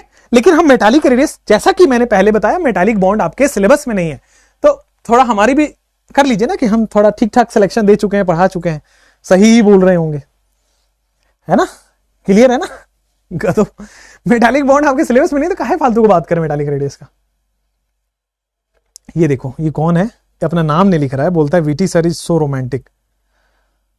अब लिख रहा है कि लिख रही है, ये पकड़ना ज्यादा जरूरी है बेटा। अगर लिख रहा है तो बेटा मेडिकल चेकअप की जरूरत है, लिख रही है तो बेटा गार्जियन चेकअप की जरूरत है। समझ रहे हो? What is Nobel metal? अरे वाह, नोबल मेटल्स, अरे वाह, डी ब्लॉक की चीज यहां पढ़ा दूं गधो। आओ इधर। अब पीरियड नंबर 3 हो गया। हम आते हैं बेटा पीरियड नंबर 4 के ऊपर, पीरियड नंबर 4 के ऊपर, 3D सीरीज के ऊपर। आइए अब सबसे पहले आपको मैं पीरियड नंबर 4 की बात करता हूं। पीरियड नंबर 4, पीरियड नंबर 4 में हम बात करेंगे केवल डी ब्लॉक वाले की, जितने सिलेबस में केवल उसकी बात करेंगे। आइए अब पीरियड नंबर 4 में साइंस टीचर विनीता कुमारी मन फेकोनी, साइंस टीचर विनीता कुमारी मन फेकोनी क्यों जलाते हो। ठीक, यही था, हमने केवल ट्रांजिशन एलिमेंट्स की बात करी है। पीरियड 4 में केवल ट्रांजिशन एलिमेंट्स की बात करेंगे। ठीक है, लेफ्ट से राइट जाने पे साइज कम होता है, बात तो आपकी ठीक है। लेफ्ट से राइट जाने पे साइज कम होता है, लेफ्ट से राइट जाने पे साइज कम होता है, लेकिन केवल और केवल और केवल मैंगनीज तक जाके साइज कम होता है, बात क्लियर रखना। पीरियड नंबर 4 में एक्सेप्शन है, इसलिए मैं एक ही जगह पूरा लिखा देता हूं। रेडियस एक बार खोलोगे पूरा रेडियस रिफाइन हो जाएगा जितने सिलेबस में। उसके बाद मैंगनीज तक तो कम हुआ है, उसके बाद आयरन कोबाल्ट और निकल ये बराबर हो जाते हैं। आयरन कोबाल्ट और निकल ये बराबर हो जाते हैं, तो इनमें जो होगा वो बराबर हो जाएगा, इनमें जो होगा वो बराबर हो जाएगा साइज। क्लियर है, कोई प्रॉब्लम नहीं है। उसके बाद जो है साइज बेटा बढ़ जाएगा, कॉपर का साइज बड़ा हो गया, जिंक का साइज बड़ा हो गया। ठीक है, उसके बाद जो है बेटा आपके पास साइज इंक्रीज हो जाएगा। तो सबसे पहले पहले पहले बेटा क्या हो जाएगा, बेटा यहां पे बड़ी सिंपल सी चीज हो जाएगी कि अच्छा एक बात बताओ, साइज कम क्यों हो रहा है। अभी मैं इसको थ्योरेटिकल पॉइंट्स में भी लिखाऊंगा, लेकिन साइज कम क्यों हो रहा है बेटा। मैंने बोला है बुलाती है मगर जाने का नहीं, जाओगे तो साइज कम होगा। मतलब न्यूक्लियस बुलाती है मगर जाने का नहीं, साइज कम हो जाएगा बेटा। तो ध्यान रखना कि ये Z इफेक्टिव बढ़ता, न्यूक्लियस क्यों बुला रहा है, Z इफेक्टिव बढ़ रहा है, न्यूक्लियस का अट्रैक्शन बढ़ रहा है, तो साइज कम क्यों हो रहा है, न्यूक्लियस के बुलाने पे चला गया। मतलब Z इफेक्टिव बेटा, न्यूक्लियस का मतलब Z इफेक्टिव बेटा, बुलाती है मगर जाने का नहीं। साइज कम क्यों हुआ है, क्योंकि Z इफेक्टिव ज्यादा था। अच्छा साइज बराबर क्यों हुआ है, अच्छा साइज शील्डिंग के, साइज कम क्योंकि शील्डिंग से ज्यादा हो गया Z इफेक्टिव। या फिर आप ऐसा समझो कि भाई शील्डिंग बोलो, या फिर आप इलेक्ट्रॉन इलेक्ट्रॉन रिपल्सन भी बोल सकते हो, बात एक ही है। अगर इलेक्ट्रॉन इलेक्ट्रॉन रिपल्सन ज्यादा होगा तो साइज बढ़ जाएगा। जैसे यहां पे साइज बड़ा हो गया, क्यों, Z इफेक्टिव कम पड़ गया और इलेक्ट्रॉन इलेक्ट्रॉन रिपल्सन ज्यादा हो गया। ठीक है, और यहां पे बोलोगे तो शील्डिंग ज्यादा हो गया। बोलो क्लियर ना, इलेक्ट्रॉन इलेक्ट्रॉन रिपल्सन ज्यादा हो गया और शील्डिंग ज्यादा हो गया। यहां पे आओगे तो Z effective is equal two electron electron repulsion. मुझे लगता है कि मेरा बच्चा सीख गया होगा। और ले बच्चे सीख गए क्या, है ना। कई लोगों को लग रहा होगा अरे सर ये सब तो आवाजें कहीं और सुनता हूं मैं, आप क्यों बता रहे हो, या सुनती हूं मैं। लड़कियां आप कम नहीं हो, मैं पहले बता रहा हूं, सब जानता हूं मैं। अगर Z इफेक्टिव ज्यादा है, न्यूक्लियस का अट्रैक्शन ज्यादा है तो साइज कम। अगर Z इफेक्टिव कम है, न्यूक्लियस का अट्रैक्शन कम है तो साइज ज्यादा। बोलो ना, क्लियर ना। ये सब कौन से चैप्टर में है, लो बेटा लो, यही तो दिक्कत है, यही तो डी ब्लॉक में आता है। और तुम पीरियोडिक टेबल में नहीं पढ़ोगे कभी डी ब्लॉक स्ट्रॉन्ग नहीं हो सकता, यही तो तरीका है। इसीलिए बोला हमारे हिसाब से पढ़ाने दो। ऑल क्लियर, कोई दिक्कत नहीं है, समझ में भी आ रहा है। आइए थ्योरेटिकल लिखिए, लिखिएगा। इन फोर्थ पीरियड लिखो, in fourth period size decreases, in fourth period size decreases up to manganese, manganese होता है, size decreases up to manganese, then remains constant for iron, cobalt and nickel, then remains constant for iron, cobalt, nickel, then again increases for copper and zinc, then again increases for copper and zinc। मुझे पूरा पूरा भरोसा है कि आपका clear है। ठीक है, यू सेड अट्रैक्शन फोर्स ज्यादा है, यस, जेड इफेक्टिव ज्यादा मतलब अट्रैक्शन फोर्स ज्यादा, न्यूक्लियस का अट्रैक्शन फोर्स ज्यादा।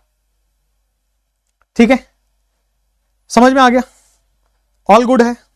चलो, ये एक्सेप्शन आता है पीरियड नंबर 4 में कि भाई पीरियड में लेफ्ट से राइट डिक्रीज होना चाहिए, बट यहीं तक डिक्रीज होता है, फिर बराबर हो जा रहा है, फिर इंक्रीज हो जाता है, ये पीरियड में होता है। ठीक है, ये डी ब्लॉक में दोबारा पढ़ाया जाएगा, बट ठीक है। आइए अब आइए पीरियड नंबर 4 के बाद पूरा ट्रांजिशन मेटल का ट्रांजिशन क्या, एटॉमिक रेडियस। आइए, ठीक है, आई डोंट नो आपने कहां पढ़ा है, कैसा पढ़ा है, जैसा भी आपने पहले पढ़ा हो, जो मैं पढ़ाता हूं आप अगर बड़े जो भी कोटा में सबसे बड़ा इंस्टीट्यूट आप मानते हो ना, वहां ऐसे ही पढ़ाया जाता है। तो मैं वहां पढ़ा चुका हूं, तो मुझे आइडिया है वहां कैसे पढ़ाना है, और सिलेक्शन निकालने का वही तरीका है। मैंने इसमें कुछ अपना ऐड किया है, सब्ट्रैक्ट कुछ नहीं किया, ऐड किया है। चलिए आइए फिर आते हैं ट्रांजिशन एलिमेंट का size in transition metals. Size in transition metal. अच्छा, पीरियड नंबर 5, पीरियड नंबर 6 वो सब सिलेबस में नहीं है, कोई नहीं पूछेगा, तो जो पढ़ा रहा है फिर वो स्टाइल ही मारता है। आओ अब आते हैं बेटा साइंस, आपको पूरा पूरा ट्रांजिशन मेटल लिखना पड़ेगा। साइंस टीचर विनीता कुमारी मन फेकोनी, ठीक है ना, क्यों जलाते हो? साइंस टीचर विनीता कुमारी मन फेकोनी क्यों जलाते हो? उसके बाद आ जाओ यारी जरा निभा मौत तक, यारी जरा निभा मौत तक, रुकावट राह पड़े आगे कूद जाओ, ठीक है। उसके बाद ला हफ्ता वरना रे ओसामा, वरना रे ओसामा इराक की तरह पिटाई और होगी। आ जाओ, बहुत अच्छा, इतना ही अपने को पहले पढ़ना है। मैंने बोल रखा है कि बेटा ये पीरियड नंबर 4 है, ये पीरियड नंबर 5 है, ये पीरियड नंबर 6 है। पीरियड नंबर 4 में पीरियड वाइज पढ़ा दिया है, 5 और 6 पीरियड वाइज सिलेबस में नहीं है। चलो, पीरियड नंबर 4 को बेटा हम 3D सीरीज के नाम से भी जानते हैं, बताया था।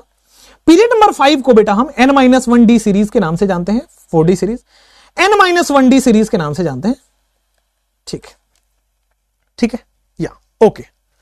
अच्छा, पीरियड नंबर 6 आपको याद है, यहीं पे लैंथेनाइट्स, इसी के आगे यहां पे 58 से 71 यहां पे लैंथेनाइट्स होता है, बताया था, यहां पे लैंथेनाइट्स होता है, हाँ या ना? पीरियड नंबर 6 यहीं पे लैंथेनाइट्स होता है, बिल्कुल क्लियर है। जेड इफेक्टिव ज्यादा होगा तो शील्डिंग इफेक्ट कम होगा ना, यस, वही तो लिखा है बेटा। जेड इफेक्टिव अगर ज्यादा है तो शील्डिंग कम हो रही है, अगर जेड इफेक्टिव कम हो रहा है तो शील्डिंग ज्यादा हो रहा है। बोलो क्लियर, कोई प्रॉब्लम नहीं है। चलो यहां पे आ जाओ, 3D series, 4D series, 5D series. यहां पे मैं कुछ बताने वाला हूं बेटा। मैंने शील्डिंग का ऑर्डर आपको बताया था, मैं आपसे पूछना चाहता हूं, ऑर्बिटल में शील्डिंग का ऑर्डर बताया था क्या? तो यार आपने सीखा था कि शील्डिंग इफेक्ट, आपने बोला था एस का सबसे ज्यादा, और आपने ही पढ़ा था पी का उससे कम, और आपने ही पढ़ा था डी का उससे कम, और उससे भी पढ़ा था एफ का सबसे कम। तो क्या मैं ऐसा बोल सकता हूं कि एफ सबसेल की पुअर शील्डिंग हो रही है? तो यार अगर एफ सबसेल की पुअर शील्डिंग हो रही है, इसका मतलब यहां पे जेड इफेक्टिव बढ़ रहा होगा। पुअर शील्डिंग का मतलब जेड इफेक्टिव बढ़ रहा है। मान लो बेटा पुअर शील्डिंग का मतलब जेड इफेक्टिव कैसे बढ़ रहा है? देखो ये न्यूक्लियस है, ठीक है, ये इनर इलेक्ट्रॉन्स हैं, ये इनर ऑर्बिटल्स हैं। शील्डिंग कौन करता है? तो शील्डिंग करता है बेटा इनर वाले, ये वाले शील्डिंग करेंगे। अगर ये शील्डिंग कमजोर है तो न्यूक्लियस खींच लेगा ना, अगर शील्डिंग कमजोर है तो न्यूक्लियस खींच लेगा। मतलब शील्डिंग कम है, अगर बेटा शील्डिंग कम है इसका मतलब जेड इफेक्टिव बढ़ गया, इसका मतलब साइज कम होगा।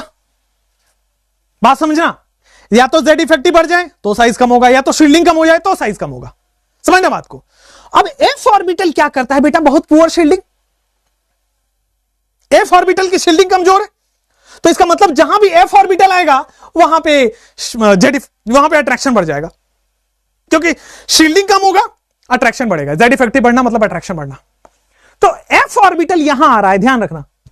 लैंथेनाइट्स में बेटा 4f ऑर्बिटल आता है, लैंथेनाइट्स को 4f सीरीज बोला जाता है, ठीक है।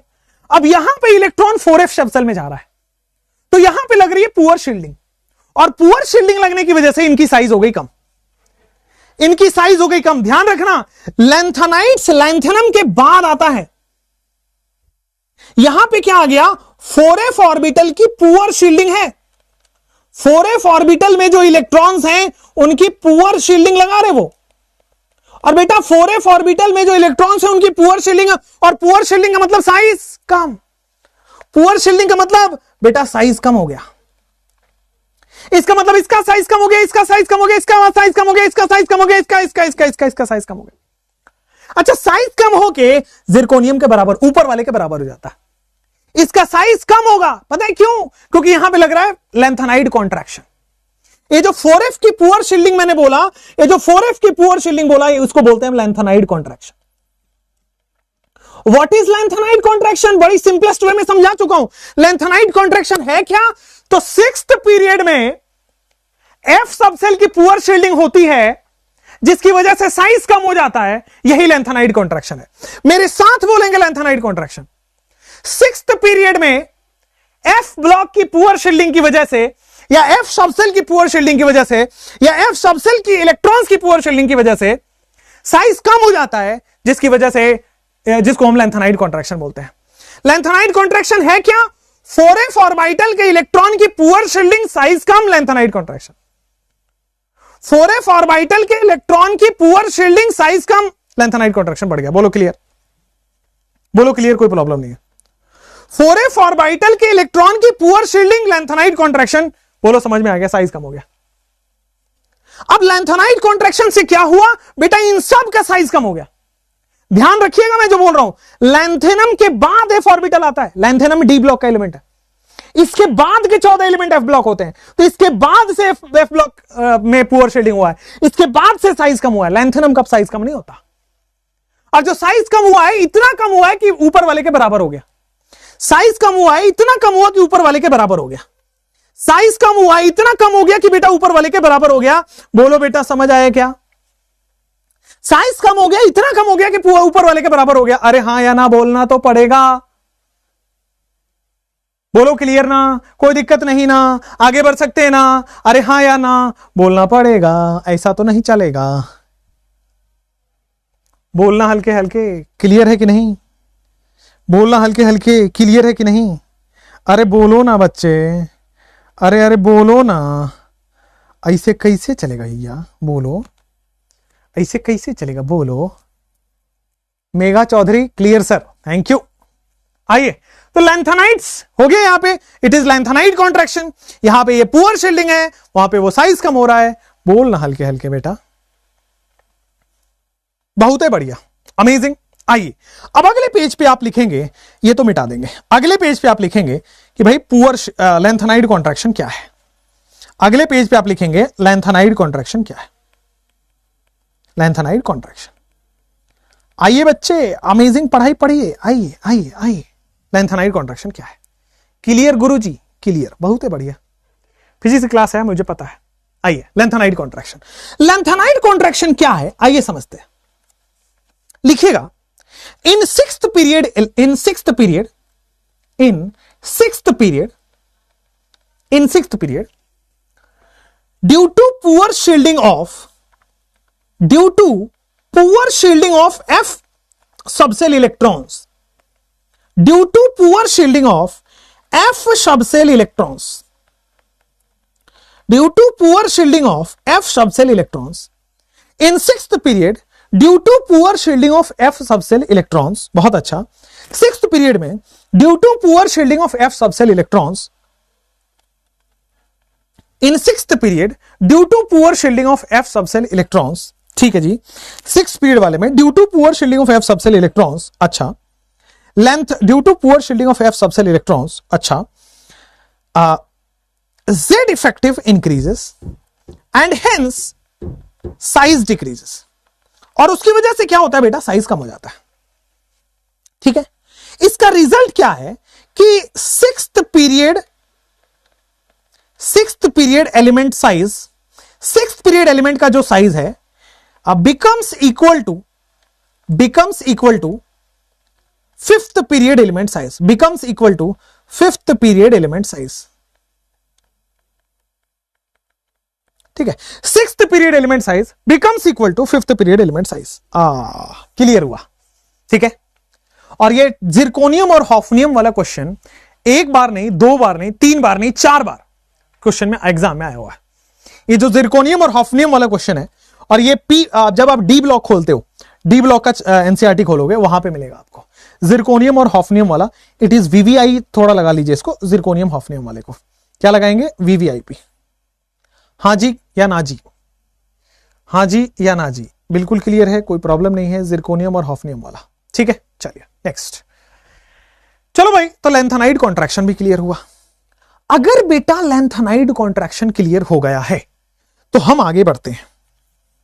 इजाजत है तो हम आगे बढ़ जाते हैं, इजाजत है। आइए, अब आते बेटा आपके पास एक जगह और, जहां पे ग्रुप 13, साइज इन ग्रुप 13, एक और एक्सेप्शन है, size in group 13। G13 boron family. एक और एक्सेप्शन है, उसको भी लिखना है, size in group 13 boron family. आइए अमेजिंग तरीके से सीखिए। आइए बेटा, बोरोन फैमिली में बाल गंगाधर इन तिलक, बाल गंगाधर इन तिलक यही होता है। बोरोन फैमिली में होता है बाल गंगाधर इन तिलक। भाई नॉर्मल बच्चा क्या करेगा? नॉर्मल बच्चा हमारा बोलेगा, आप ही ने तो बताया है सर जी कि सर जैसे जैसे नीचे जाओगे नंबर ऑफ एटम बढ़े, सॉरी नंबर ऑफ शेल बढ़ेगा, साइज बढ़ेगा। तो नीचे जाने पे साइज बड़ा होना चाहिए, लेकिन जो दिखता है वो होता नहीं है। केमिस्ट्री है, ये केमिस्ट्री की माया है बच्चों। एक्सेप्शन से गुजरना पड़ेगा। एक्सेप्शन नहीं है, इसका लॉजिक दूंगा, टेंशन ना लो। तो इसका साइज का ऑर्डर बोरोन के बाद गैलियम, और गैलियम के बाद एल्यूमिनियम, एल्यूमिनियम के बाद इंडियम, इंडियम के बाद थैलियम। लेकिन इसका एक्सप्लेनेशन है, अच्छे से एक्सप्लेनेशन है, अभी आप खुद कर दोगे। होता क्या है, बोरोन सेकेंड पीरियड का एलिमेंट है, बोलो हां या ना, बोलो हां या ना। गैलियम फोर्थ पीरियड का एलिमेंट है। चलो यहां पे आ जाओ, इसमें एक्सप्लेनेशन मत लिखो, इधर लिखो एक्सप्लेनेशन। भाई जो थैलियम, ये तो थैलियम में हो गया। चलो अब आ जाओ, जो बोरोन है ये सेकेंड पीरियड का एलिमेंट है, बिल्कुल।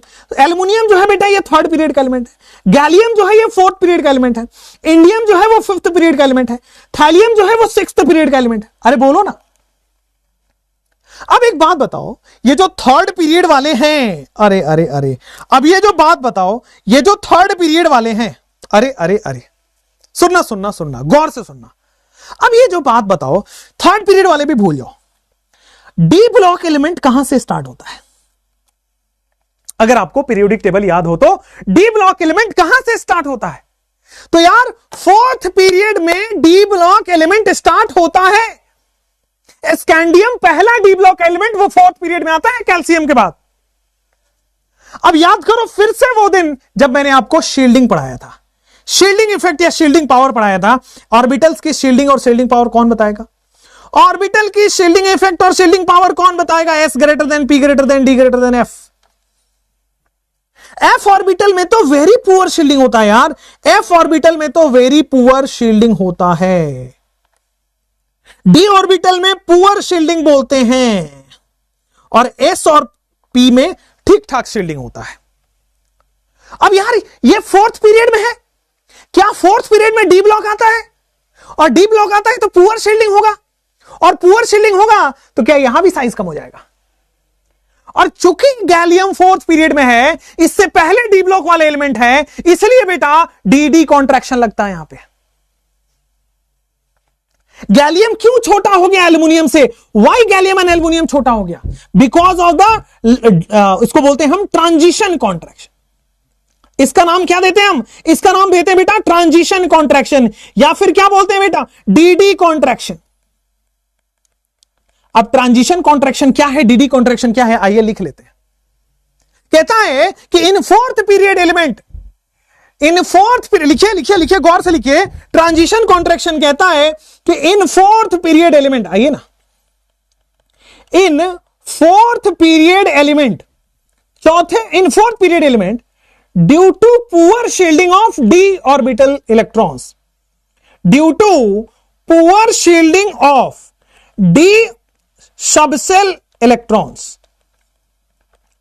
Z effective increases and size decreases। तो वहां पे क्यों साइज डिक्रीज हो रहा था? एफ ऑर्बिटल की वेरी पुअर शील्डिंग की वजह से। यहां पे क्यों साइज डिक्रीज हो रहा है? डी ऑर्बिटल की पुअर शील्डिंग की वजह से। वहां लेंथेनाइड कॉन्ट्रैक्शन है, एफ ब्लॉक की पुअर शील्डिंग लग रही है, यहां पे डी ब्लॉक की पुअर शील्डिंग, डी ब्लॉक मतलब डी ऑर्बिटल इलेक्ट्रॉन्स की पुअर शील्डिंग की वजह से हो रहा है। Z effective increases and size decreases। बोलो क्लियर है ना? बोलो कोई दिक्कत नहीं है ना? ओके। एक और छोटी सी चीज बताना चाहूंगा जो शायद आपसे पूछा ना जाए बट इंपॉर्टेंट है कॉन्सेप्ट के लिए। इंडियम और थैलियम की बात करते हैं बेटा, कोई भी एक्सेप्शन की तरह नहीं पढ़ेंगे बेटा, सबका लॉजिक है। अब यार थैलियम तो सिक्स्थ पीरियड का है, गौर से देखो यहां पे, थैलियम तो सिक्स्थ पीरियड का है। अरे बेटा सिक्स्थ पीरियड में एफ ब्लॉक मतलब पुअर शील्डिंग, फोर्थ पीरियड में डी ब्लॉक, सिक्स्थ पीरियड में एफ ब्लॉक, पुअर शील्डिंग। तो बेटा चूंकि ये अगेन यहां पे लेंथेनाइड कॉन्ट्रैक्शन लगेगा ना सिक्स्थ पीरियड वाले में, थैलियम में लेंथेनाइड कॉन्ट्रैक्शन लगेगा ना, और लेंथेनाइड कॉन्ट्रैक्शन लगने से बेटा जितना बढ़ना चाहिए था उतना नहीं बढ़ा। जैसे इंडियम के बाद थैलियम बहुत बढ़ जाना चाहिए क्योंकि पीरियड चेंज हो गया, ये पीरियड नंबर 5 से पीरियड नंबर 6 बढ़ गया, ज्यादा चेंज होना चाहिए, but due to lanthanide contraction there is a small increase in radius.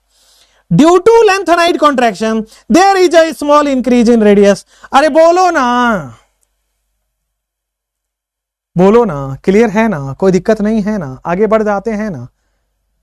जितना बढ़ना चाहिए उतना नहीं बढ़ता, कम नहीं होगा, बट लैंथेनाइड कॉन्ट्रैक्शन से थोड़ा बहुत उसमें इफेक्ट पड़ गया, जिसकी वजह से जितना बढ़ना चाहिए उतना नहीं बढ़ा, ऑलमोस्ट बराबर।